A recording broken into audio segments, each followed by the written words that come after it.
Welcome to Rewatch-and-Rank. On this channel, we rewatch older TV shows, provide a summary and opinion on the episode before ranking each episode against each other.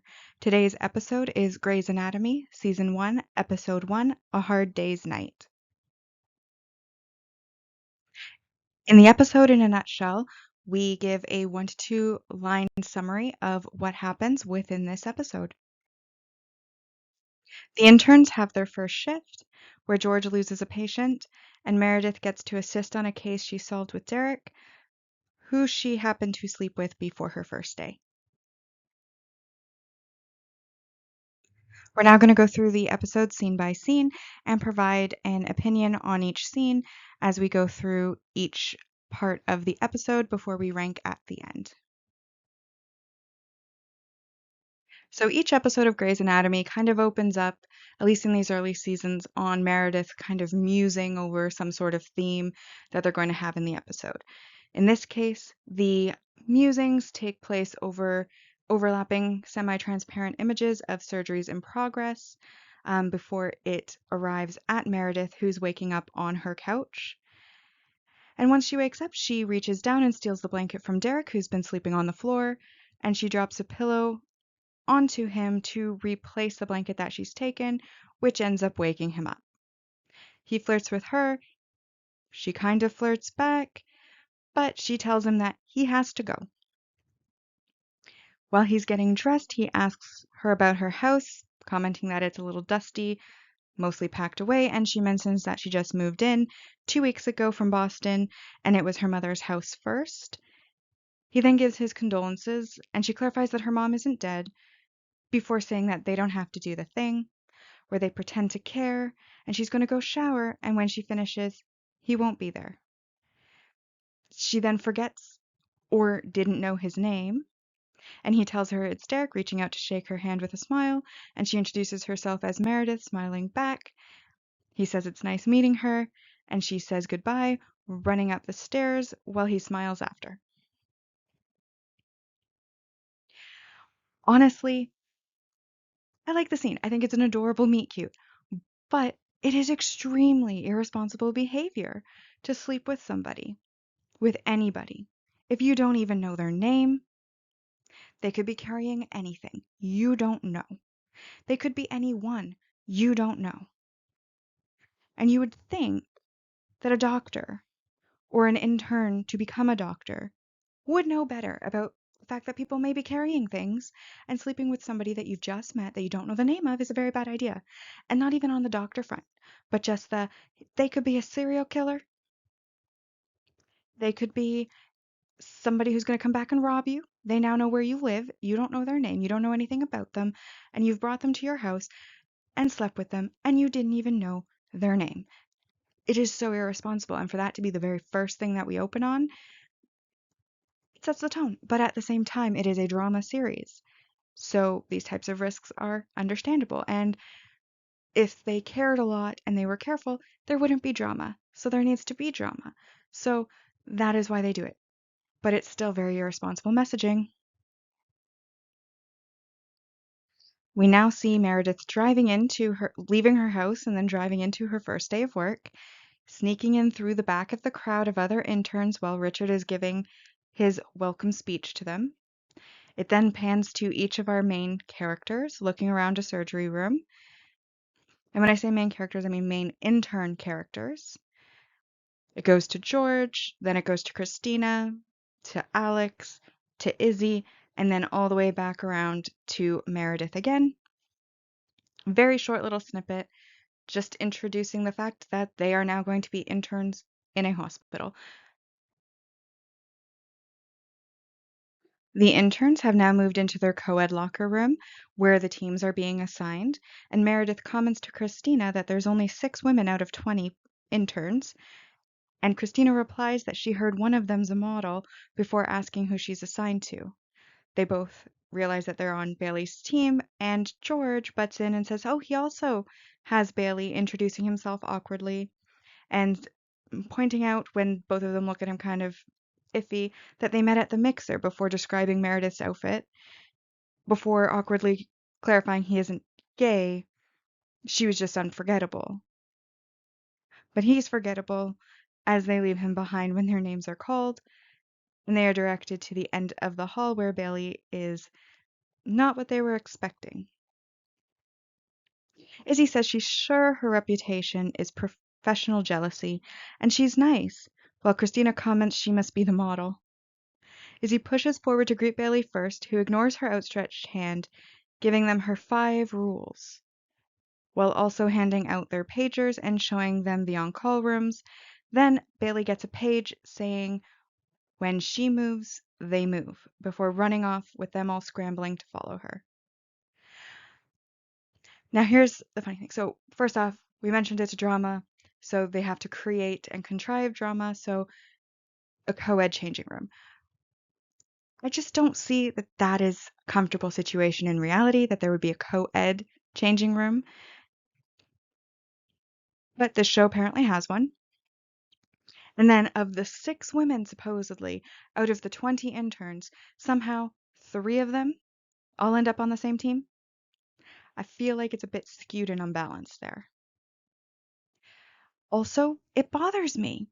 It bothers me a lot that Christina points out that Izzy's a model. Not all models are bright, but a lot of them are too.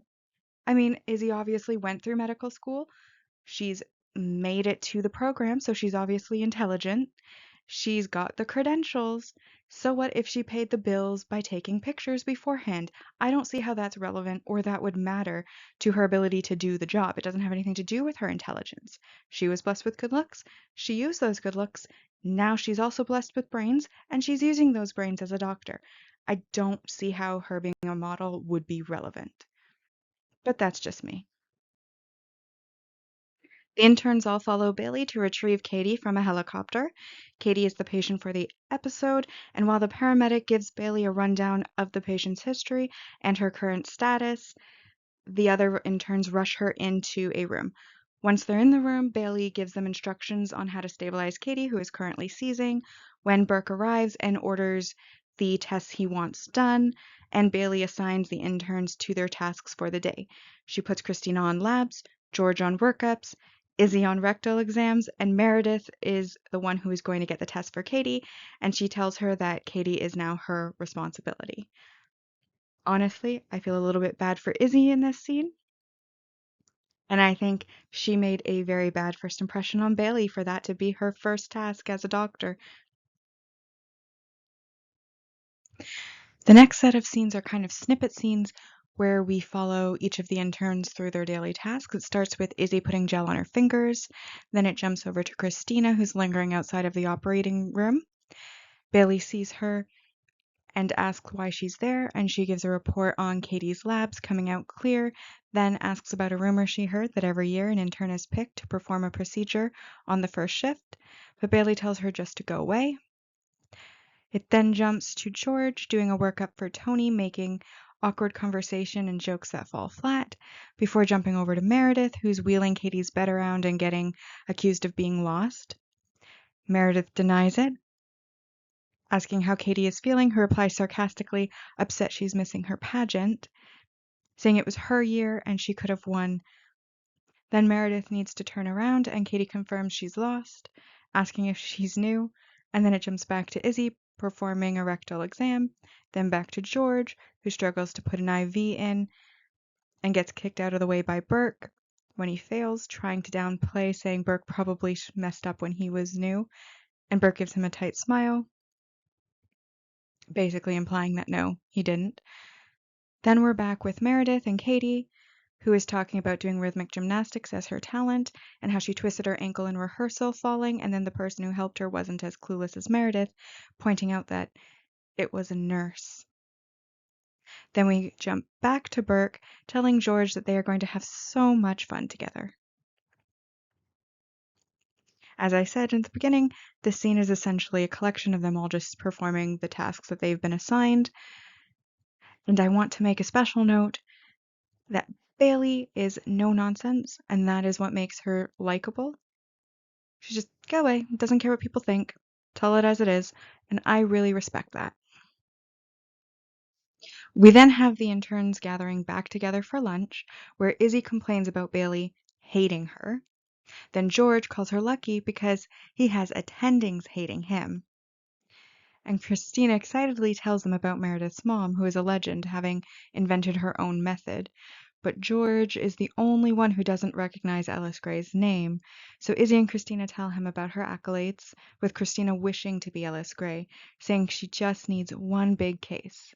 Then Meredith arrives to complain about Katie getting stared at by everybody. But quickly everybody goes back to their own business when she asks them what they're looking at. And then Burke arrives to share the good news personally that George was chosen as the intern to perform the first procedure, which shocks George.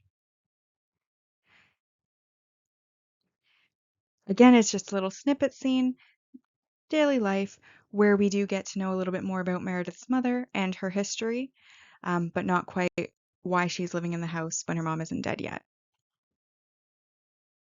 We next have a scene where Bailey follows Burke around and notes to him that George barely made the cut for the program and he isn't Burke's guy. But Burke says he is his guy, and Bailey comments how every year his guy suffers more than any other intern. And Burke says that if you terrorize one, the rest fall in line. And she says she gets it and she respects it, but then says that George is a puppy. I do like how it shows that Bailey does care, and also that George is specifically being picked on. It does bother me a little, and I probably will expand on it in future scenes. But if you're choosing an intern to do the first procedure, purposefully choosing someone who you know is not the most talented is a little iffy.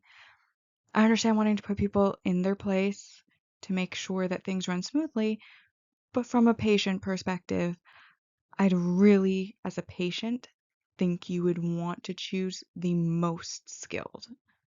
So it does bother me a little bit on that side of things. We're back with Meredith, and she's checking up on Katie when Katie's parents arrive. They come in and ask Meredith questions that she can't answer, so she awkwardly leaves to get the doctor in charge of Katie. She goes over to Bailey and asks who she needs to get. Bailey says that Burke is off the case and the case is now with Shepard, pointing over to where he is. When she looks, she sees her one-night stand, Derek, and freezes. She freezes long enough for him to see her, and then she runs away. And he follows, asking to talk with her and leading her into the stairwell. She calls him Dr. Shepard, and he says this morning it was Derek. She then says they should pretend it never happened, and Derek asks them sleeping together or her throwing him out, as both are fond memories he wants to hold on to.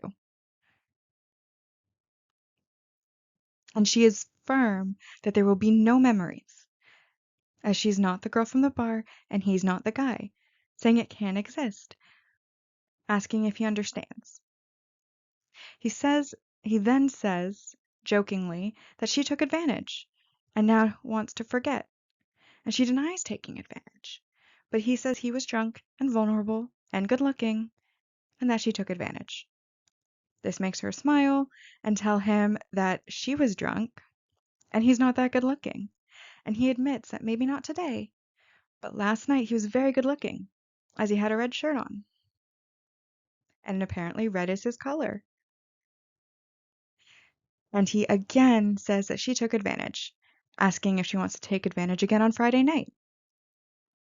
She says no, pointing out that he's an attending and she's an intern, telling him to stop looking at her like he's seen her naked, and telling him he's being inappropriate. Before leaving, and once she's gone, he sighs.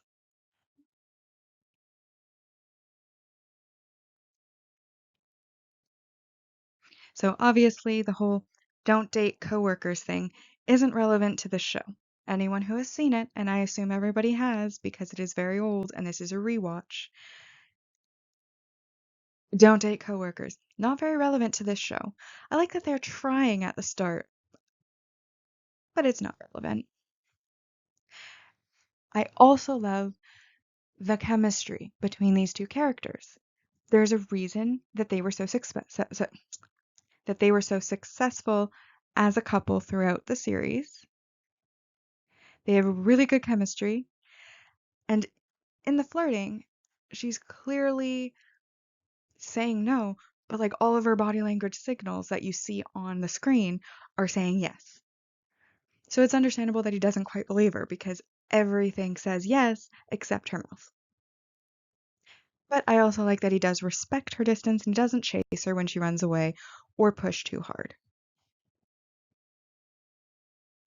We now come to the scene where George is preparing for his surgery while all of the other interns take bets up in the gallery on how badly he'll screw up. Meredith is the only one to bet that he'll succeed.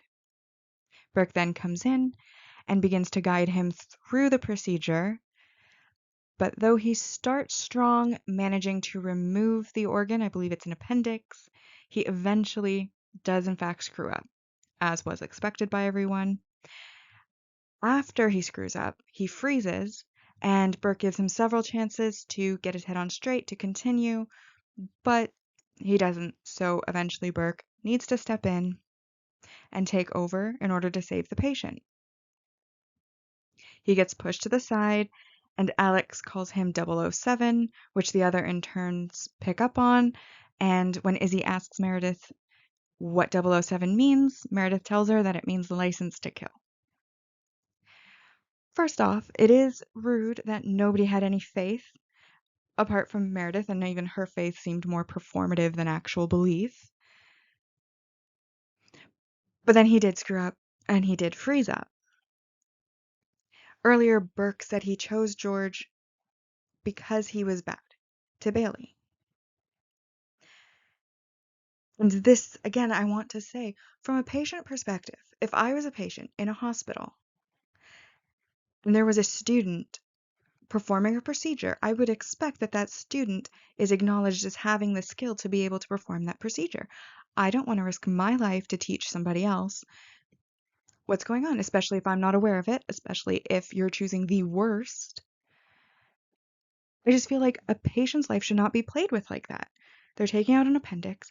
When he screws up, they literally say that there's fecal matter going into the wounds. That's a ton of bacteria. That could cause so many problems. That could probably potentially kill you.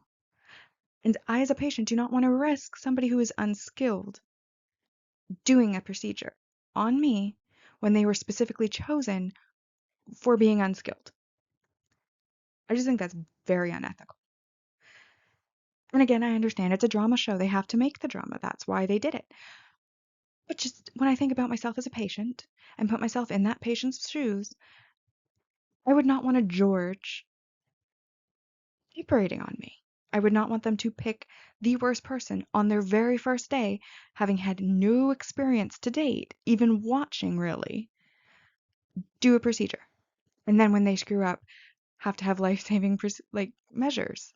Especially Burke paused for quite some time. He gave George several chances. It was only when the heartbeat started going down and the nurse was saying, heartbeat's going down, that Burke stepped in. Honestly, unethical. But again, it's a drama show. We need the drama. We need the tension. So they had to let the patient die down. They had to have it be George. It bothers me now as an adult. It didn't so much when I was younger and watched it for the first time, but now I'm kind of like, this is not okay.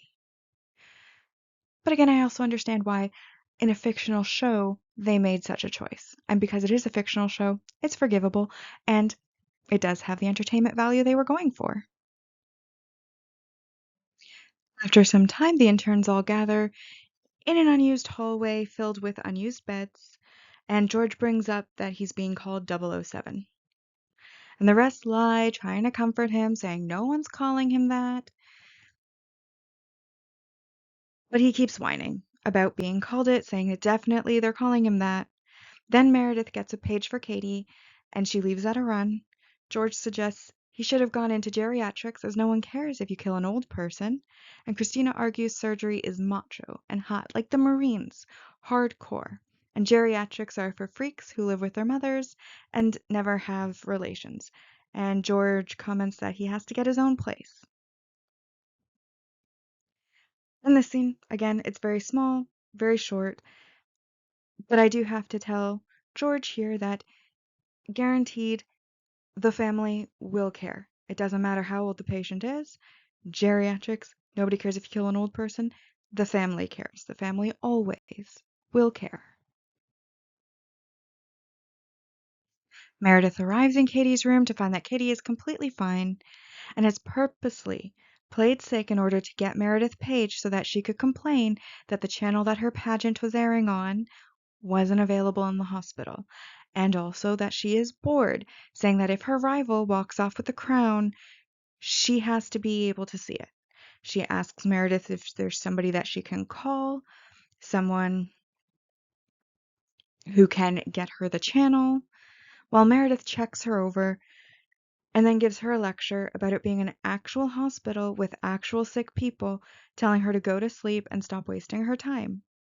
But Katie says she can't sleep because her brain feels stuffy, and Meredith says that's called thinking and she should go with it. Now, again, I know it's a drama. I know they're creating the drama.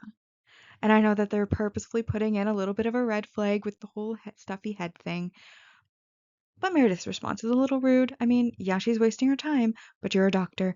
You're supposed to have a bedside manner. She is a patient, even if you don't think she's seriously ill at this particular moment. She's still a patient. It's still the doctor's job to listen. And sometimes people don't really know how to explain what's wrong with them. So when she says her head feels stuffy, maybe she should have cared. Maybe she should have taken a moment. But again, it's a drama. They gotta build it up. So she ignores the red flag. She's a little bit sassy. She's a little bit rude. And then she leaves. So one of Bailey's 5 rules is that when she's asleep, you don't wake her up unless the patient is dying.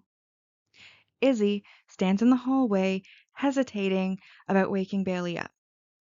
Tyler, who is one of the nurses, asks what she needs, and she explains that her patient needs a central line, but she's never done one before. And he says then she knows what she has to do. And then he turns to look at Bailey. Izzy asks if there's anyone else, but is told that Bailey's the one on call, and she's the resident. Her resident. Izzy wakes up Bailey, who asks if the patient is dying, and when Izzy says no, tells her to stop talking. But Izzy lingers, so she gets up with a huff in order to go put the line in for her, and tells her when she's done that the next time she wakes her up, he better be so close to dead there's a tag on his toe, before showing a few more of the daily doctor life scenes with the interns. I like Bailey. I like how no nonsense she is. I like that she has all like the harsh one-liners. I like that she tells it as it is. It's amazing. But on the other note, because I don't know why I'm being so critical of this episode. I do love this series. I have rewatched it several times. I haven't fully caught up with where it is currently, but I've watched it several times. I like the show. I like the characters. But another criticism is upcoming. Bailey making an intern too afraid to ask for help when they are new, again, is not good for the patient. I know the show is focused on the doctor life. The patients are like extra characters. They're not really meant to be important for the most part, unless it's one of them as the patient or someone who's connected to them as the patient. But for the most part, the patients are just extras that are there. But again, I come from it. I'm not a doctor. I'm not a doctor reacting to this. I am reacting from if I was to have anything to do with the medical field, it would be as a patient. And as a patient, I expect a certain level of service, and one of those levels of service is that if somebody is not skilled in something, that they are able and comfortable to go to their superior who is skilled in it to make sure that I get the best care that I deserve. So Izzy having to hesitate, I mean, obviously it wasn't urgent. She wouldn't be hesitating if it was urgent. Obviously, he's not close enough to dead for it to be out within Bailey's 5 rules. But it's still kind of a bad idea that her intern is so afraid of her and what she will say and do that she doesn't want to wake her up to help a patient because the patient should come first. It should be the patient she's thinking about, not, oh, I'm so nervous.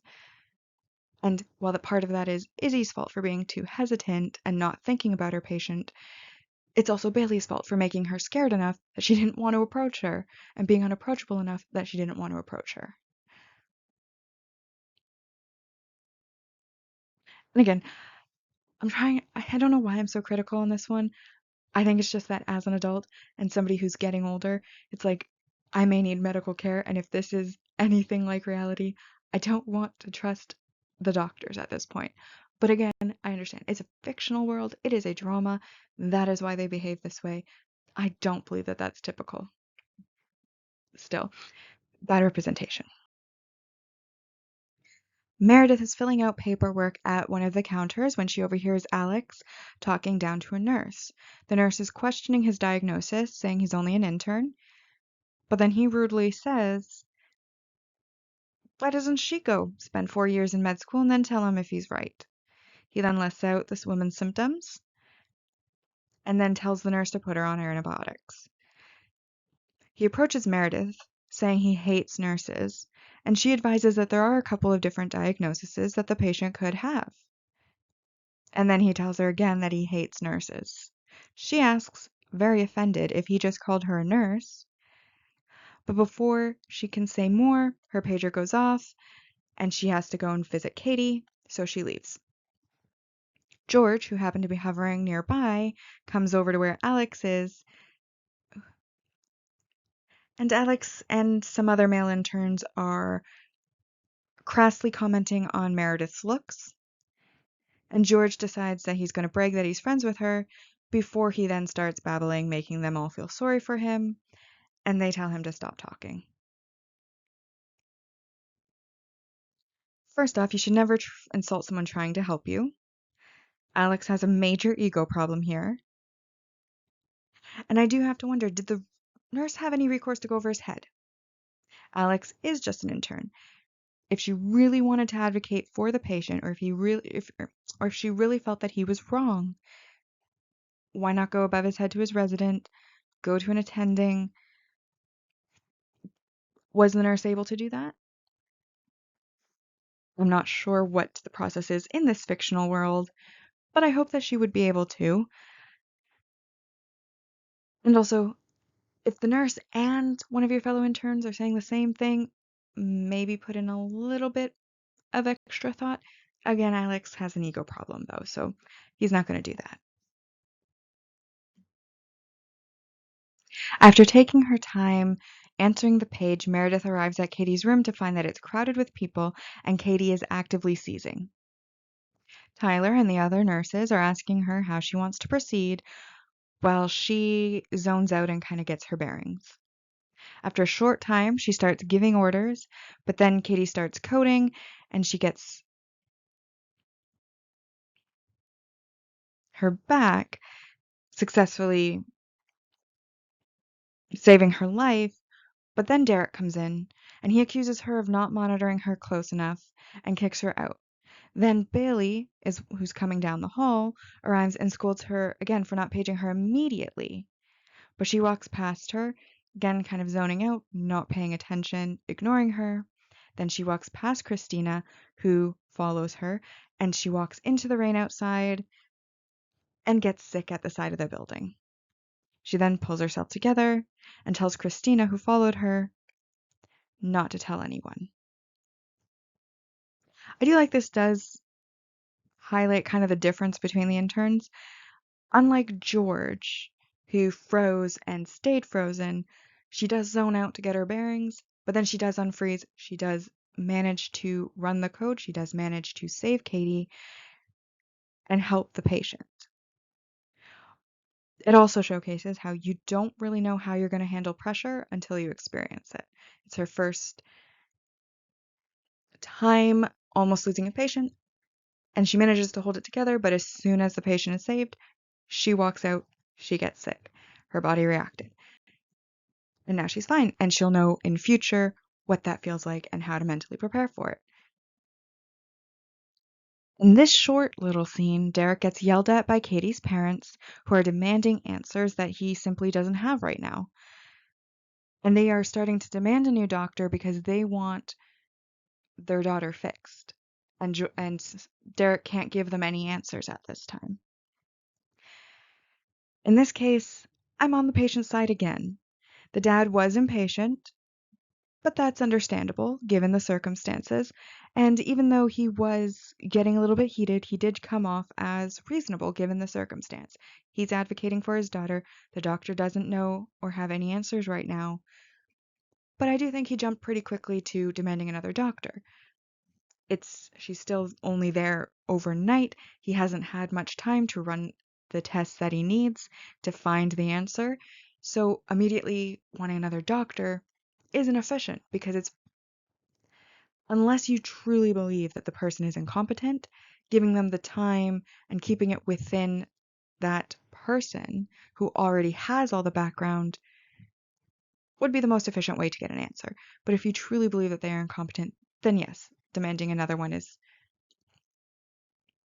doctor would be reasonable in that case. But even the dad said you're supposed to be the best. So if you're talking to the best, maybe give them time to find the answer before you start demanding other doctors who don't have the background and then have to start from scratch over and over. Very inefficient. But again, I agree with the dad on this one. You gotta advocate for your daughter, and he was being heated but reasonable. Burke's now back with his main patient for this episode, Tony, and is giving him an overview of the operation. But when the wife asks if she should worry, he hedges his bets and says he's very good, but all surgery has risks, before leaving George to do the final checks. George then decides to tell Tony that he's going to sail through and promises them that they have absolutely nothing to worry about. You may be able to tell with my tone, but I'm not a fan of George. I'm really not a fan of George. In order to get to the bottom of Katie's condition, having no answers himself, Derek decides to gather all of the interns together. While they're waiting for him to arrive, Christina's practicing suturing on a banana in order to wake herself up, which George laughs at, and then she calls him 007. But he's feeling good about comforting a family and doesn't care. Alex asks if anyone knows why they're there as Derek walks into the room. This causes Meredith to look down and away, trying not to be noticed. Derek then gives an overview of Katie's symptoms, offering a place in the operating room if any of them can help him determine what's wrong with Katie. He humbles himself, he asks for help, and Richard, who is the chief of surgery, observes this from outside of the door. I support Derek in this. It's a humble move. He knows he doesn't have the answer and he's willing to ask for help. This is what I would want from a doctor as a patient. If I am a patient, you don't know what's wrong with me, and you can't figure it out, get help. I don't care if it's students, I don't care if it's your colleagues, your peers. If you are stuck, ask for help. Find the answer. Do everything that you can. Advocate for the patient. 100% on Derek's side in this. This is why he is a likable character and George isn't. I also find it funny that Meredith is trying not to be noticed, looking anywhere but at Derek as soon as he enters the room, like that's not completely obvious. Again, Meredith is filling out paperwork at the counter when Alex is yet again rude to the exact same nurse, who is reporting that his antibiotics that he prescribed, they did nothing. He then abandons the nurse and Case for the chance to scrub in on a surgery, commenting on the patient's age, before telling the nurse not to page him again. Meredith leaves, and as she's walking down the hall, Christina intercepts her, offering to work together, using Meredith's knowledge of Katie as she's been assigned from the start, and they'd have a 50-50 chance of scrubbing in. Meredith agrees, but says she doesn't want the surgery. This confuses Christina about why she would give up such a good opportunity, and she says she doesn't want to spend any more time with Shepard if she doesn't have to. But she does refuse to elaborate when Christina asks what she has against Shepard. But as it's advantageous to her, Christina takes the deal.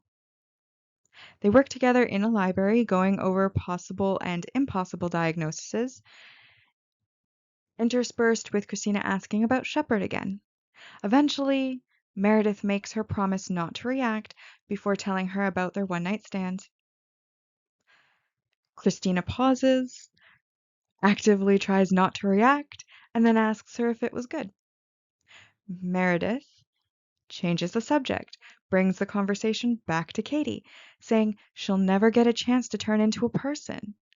She'll only ever be a shallow pageant girl with a talent for rhythmic gymnastics. This then gives her an epiphany, and she grabs Christina to find Shepard. On the way, she explains her theory.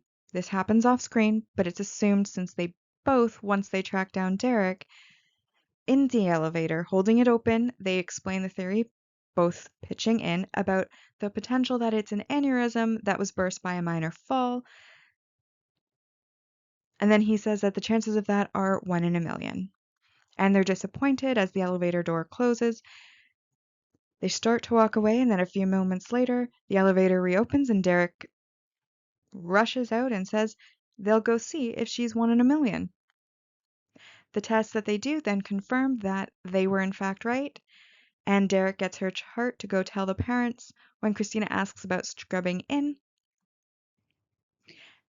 and then he gives the surgery to Meredith. Meredith doesn't decline it, even though she had a deal with Christina and Christina's giving her a look.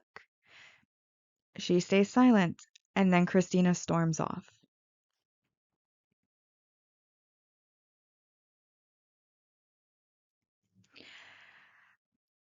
I don't really like Meredith's response here. She said she didn't want the surgery. She agreed to work with Christina, and she is the one who said Christina could have it. Christina's original offer, 50-50 chance. She said she didn't want it. Now Derek gives it to her without even considering Christina, just off the cuff, it's going to be Meredith, and then she says nothing. It's not great friend behavior. One, and also, you made a deal. Honor your word. But again, it's for the drama, and it's a drama series, so it had to happen, and anybody who's watched the series knows that it's a little blip in their relationship. No worries. George observes and waits outside of the OR while Burke operates on Tony. He's unconcerned while behind him things start going wrong, and Tony passes away. When Burke comes out, George comments on how quick it was, and Burke says that Tony passed, making George upset because he promised he'd be fine. Burke is shocked and somewhat appalled by this, and he scolds him for what he said. He says that you never promise a good outcome to a patient, saying the only one who can keep a promise like that is God, and he hasn't seen him holding a scalpel lately. He then says since he felt he was important enough to make promises, he gets to be the one to deliver the news to Gloria that she's now a widow. I'll say it again. I don't like George. I really don't. But he does serve a purpose. He is teaching a lesson, or rather, he's learning a lesson, and as an audience member, you might learn something from it. And then I also was kind of thinking, again, I'm going through the patient perspective, but George was very irresponsible. He made a promise that he couldn't keep, a promise he didn't really have a right to make. And I just had to wonder, is that something that you could sue over? Like, could Gloria be like, I was promised something, now my husband's dead. This was unethical to promise me this, to say this. I mean, I don't think it would be a criminal suing, but I wonder if you could, like, small claim or something like that. Or if there could be, a complaint made to the hospital where maybe there's a black mark on a record somewhere, because it was very irresponsible behavior of George. And I just have to wonder, could Gloria sue? I mean, probably not, because Burke was the one doing it. Burke never made a promise, and obviously, if there was no malpractice or mm, anything purposefully done, probably can't. But I feel like she should be able to, because what George did, not really ethical, not really moral.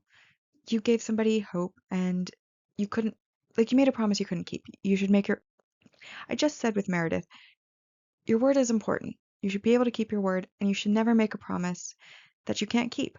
My personal mantra is you do not speak in absolutes unless you're absolutely sure. It's the most obvious thing in the world. But then George is dislikable, but it does teach a lesson. So back in the abandoned hallway with all the abandoned beds, Izzy and Christina are sitting there, and Izzy is trying to excuse Meredith's behavior. Christina stops her, not accepting her excuses, and then Meredith walks in. Meredith tells her that she'll tell Derek she changed her mind, but Christina, still upset, says not to do her any favors. She tells her that she did a cutthroat thing, and if she wants to be a shark, she should be a shark. Meredith starts to deny this, but Christina again interrupts her, saying she is a shark. But unlike for her, it makes her feel bad in her warm, gooey places. She then attacks Meredith, verbally, saying she doesn't get picked for surgeries because she slept with her boss, or get into med school because she has a famous mother. She says that some of them have to actually earn what they get. This, of course, offends Meredith, and she storms off, changing her mind. I don't really have much to say on this scene. I think it's a good scene. It's their first fight, but I do think that the mature thing would have been to maybe listen to Meredith, hear her out, because there is a possibility, a world where maybe she didn't actually do a cutthroat thing. Maybe she just froze in shock, and Derek left so quickly that she didn't unfreeze in time, and maybe she always was going to say something, and now she's offering that, and Christina's ruined it for herself. Unlikely, but there is a world where that was a possibility. We'll never know because Meredith wasn't allowed to speak. George watches Gloria greet her family and friends in the waiting room with a smile, completely unbothered, completely unworried. He then unfortunately has to approach her and give her the news that there were complications leading to Tony's passing. At first, she is shocked by this, as she was told not to worry and she wasn't worrying. He then tries to offer her comfort, going in to hug her, and she flinches back into the arms of her friends and family.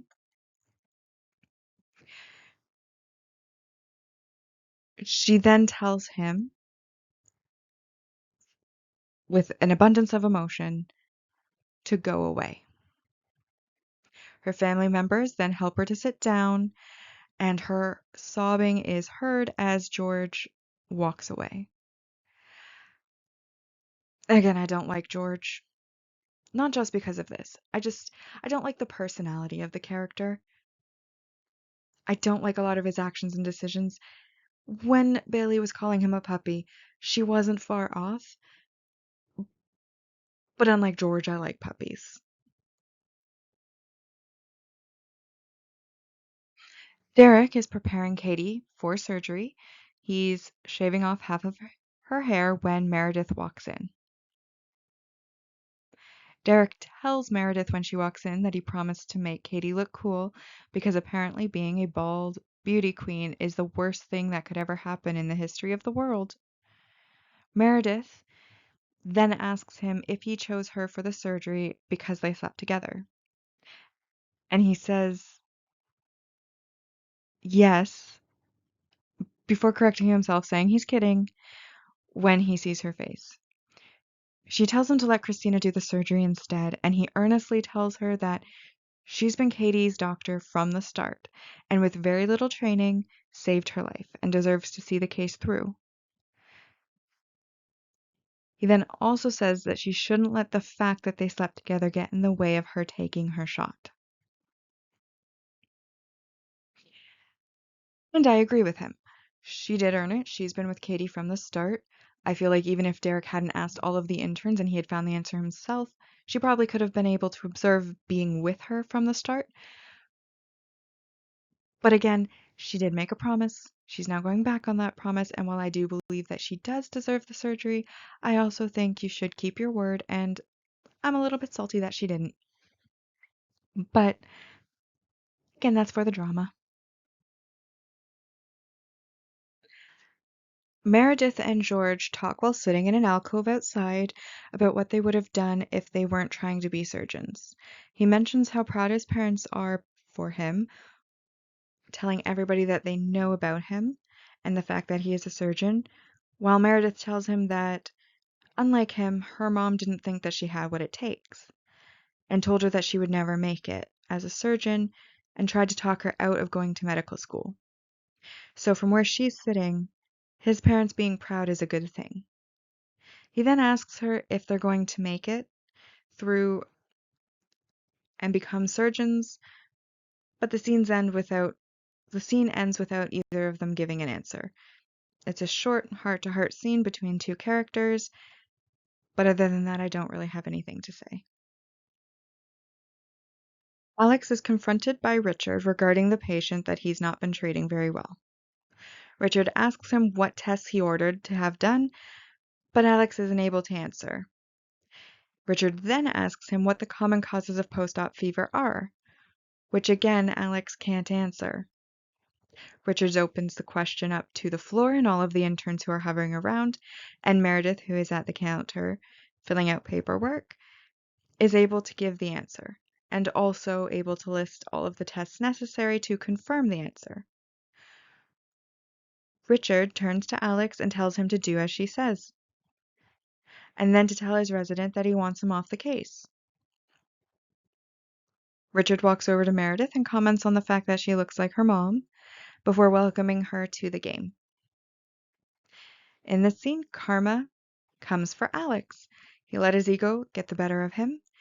He treated a patient and a nurse absolutely terribly, and he rightfully got reprimanded for it, got taken off of the case, and Meredith, who he had previously insulted with what he felt was an insult,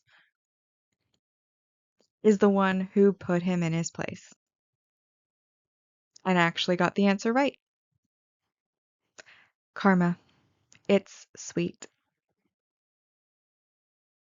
Meredith scrubs in for Katie's surgery as Derek says his classic line, "It's a beautiful night to save lives." Transparent images of the surgery overlay the faces of the other doctors going about their night shift duties, and then shows Meredith being signaled to look through the scope. Then we see Christina observing from the gallery.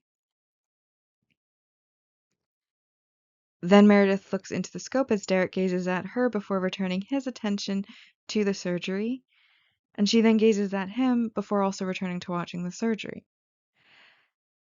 After the surgery completes, she waits outside for Christina, who comes out of the observation room and compliments it on being a good surgery. She then sits next to her and says they don't have to do that thing where she says something, then Meredith says something, then someone cries, and then there's a moment. Meredith just says yuck.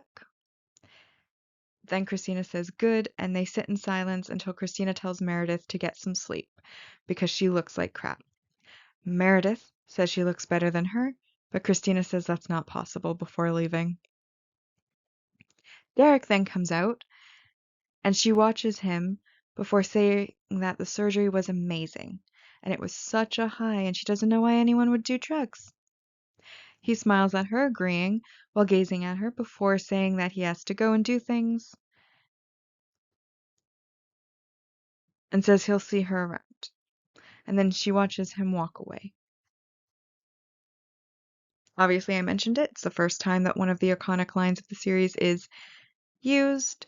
I like that her and Christina were able to make up, though, again, I still kind of think maybe the fight should have gone on a little bit longer and they didn't handle it in the most mature way, but I do think that they are in sync in their ideas of the fight. how they didn't have to do the thing because they both agreed that it was yuck. And then again, we see the scene highlighting the chemistry between Meredith and Derek as they share a moment before he goes on to do more doctor things and she comes down from her high. And now in the final scene of the episode, the interns leave the hospital after their first shift has finished. It shows Meredith then arriving at a care home where she's telling her mom all about her day and letting her know that she's going to keep the house. Ellis asks if she's her doctor, and she says that she is a doctor, but not her doctor. And Ellis asks for her name, and she tells her it's Meredith. Before Ellis says she thinks she used to be a doctor, and Meredith confirms that she was a surgeon. This, of course, lets us in on the fact that the reason her mother's house is now with her and she's the one living there is that her mother is sick and in a care home.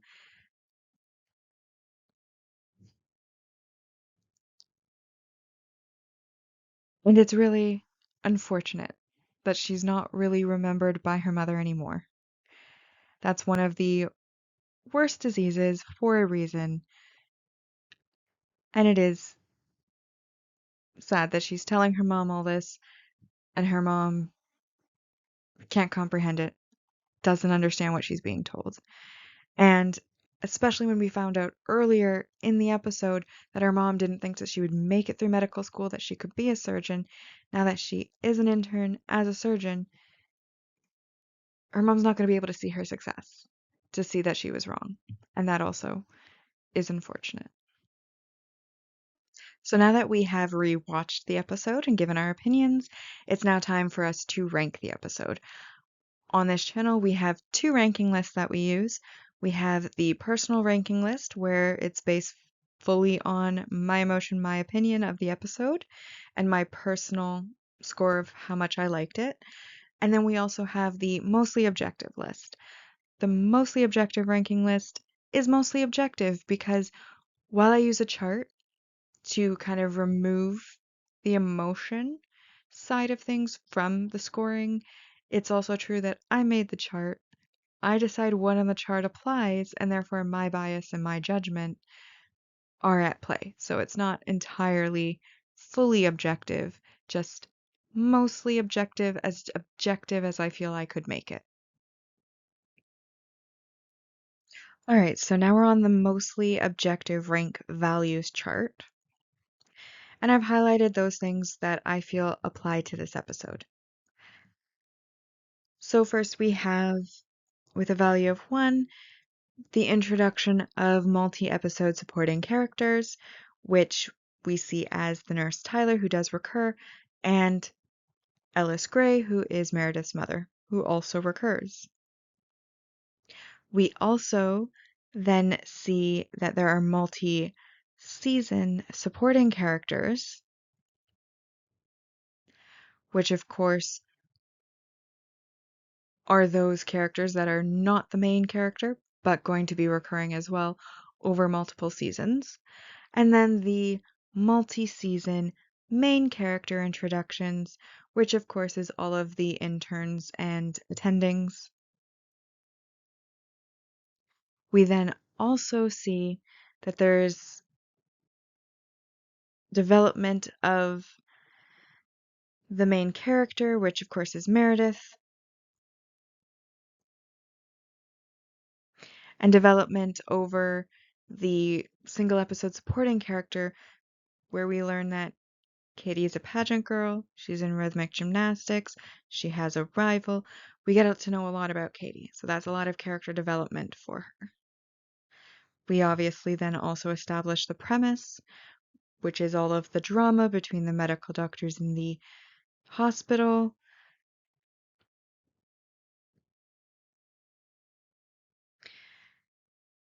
And all of these things together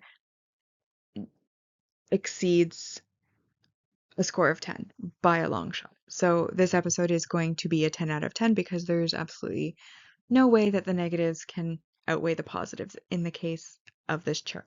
But I'm still going to mention the negatives. So the first one, of course, is that there was negative messaging or behavior.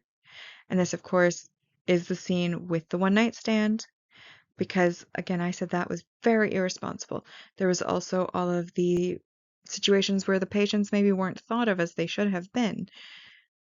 And that, of course, is worth noting, and that is worth a -2 points.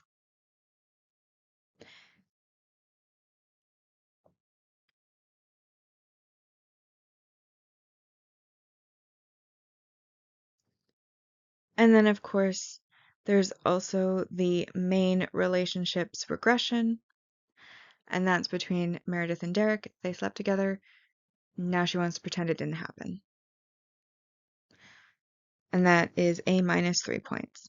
But even with the -5 points, we're still well above 10 with all of the things that have applied for this episode. So again, I will reiterate, it is a 10 out of 10 episode for the mostly objective ranking. Because, of course, we're only on the first episode, there is only one episode to rank. So A Hard Day's Night is currently in first spot on our list of the season 1 rankings so far. However, on my personal list, we haven't talked about that yet.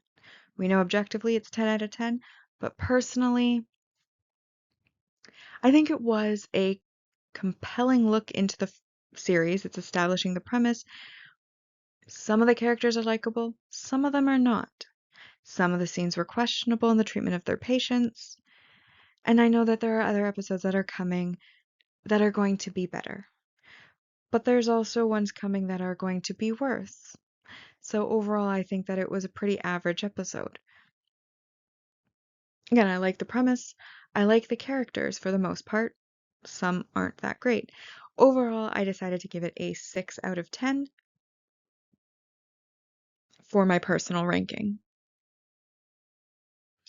So now we come to the final ranking, which is the overall series ranking. Basically, with the series ranking, we're going to rank each season against each other. And because it's such a long series, every single episode, that's hundreds of episodes. They can't really be ranked against each other. So we're going to rank each episode of each season against each other, but then we're going to get a total score of all of the rankings for that season and turn it into a percentage, and then use that percentage to determine which season was better than any other, and make a list of which seasons are best. And of course, we won't be able to know this until we've watched all of the seasons, which ones are the best, or even what the final score is until we've completed a season to know the final score for that season. But we're going to start off with the first season. And in season 1, there are only 8 episodes. This means that the maximum possible score is a score of 80. In this case, for this episode, the mostly objective score was 10. So it is 10 out of 80. And for the personal side, we've added 6. So that is a total of 6 out of 80. And now with that, we've rewatched and ranked Grey's Anatomy Season 1, Episode 1, A Hard Day's Night. Like and subscribe if you'd like to, and I'll see you in the next episode.